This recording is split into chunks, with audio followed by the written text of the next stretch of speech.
বন্ধুরা, আমি বাদাম ভর্তা করবো, এই জন্য বাদাম নিয়ে নিয়েছি। এর ভেতরে দেখতে পাচ্ছেন যে দারুচিনি দিয়েছি, লবঙ্গ দিয়েছি, একটা ফল দিয়েছি আর লবণ দিয়ে একসাথে আমি বাদামটাকে ব্লেন্ড করে নিয়েছি ব্লেন্ডারের জারে নিয়ে। আর আমি এগুলোকে ভালোভাবে ব্লেন্ড করে নিয়ে আমি এর ভেতরে এখন পেঁয়াজ দিয়ে দিলাম, পেঁয়াজ কুচি। আমি ব্লেন্ডের সময় কিন্তু ব্লেন্ডার করার সময় আমি ওগুলা দিয়ে দিয়েছি। এখন ব্লেন্ড করে নিয়ে পেঁয়াজ দিচ্ছি। দেখতে পাচ্ছেন যে একটু পেঁয়াজ বেশি পরিমাণে দেব যেন স্বাদটা হয়। আর এখন সব একসাথে আমি ভর্তার প্লেটে ভর্তাটা করে নিচ্ছি। দেখছেন যে আমি এগুলোকে ভালো করে ম্যাশ করে নিচ্ছি। আমাদের বাদাম ভর্তা হেভি টেস্টি, হেভি স্বাদ। অবশ্যই আপনারা একবার করে দেখবেন, ট্রাই করে দেখবেন। আর আসলে বাদাম তো আমাদের জন্য অনেক উপকারী, তাই না?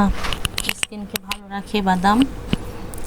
আর এই ভর্তা যদি ভাতের সাথে হয়, গরম ভাত বলেন আর এমনি চাটনির মতো খায়, হেভি টেস্ট হয়। অবশ্যই আপনারা একটু করে দেখবেন ভর্তাটা কেমন হয়েছে। এর ভেতরে এখন আমি ভালো করে ম্যাশ করে নেওয়ার পরে আমি তেল দিয়ে দিলাম। ভর্তাটাকে চটকানোর পরে তেল দিয়ে দিলাম, যেহেতু পেঁয়াজগুলোকে আমাকে একসাথে মাখাতে হবে ভর্তার সাথে। এখন আমি ভালো করে হাত দিয়ে এটাকে আমি এখন চটকিয়ে মাখিয়ে নিব।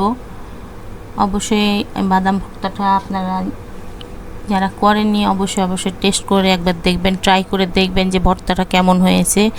আশা করি আমার তো খুবই ভালো লাগে, আপনাদেরও ভালো লাগবে এই বাদাম ভর্তা।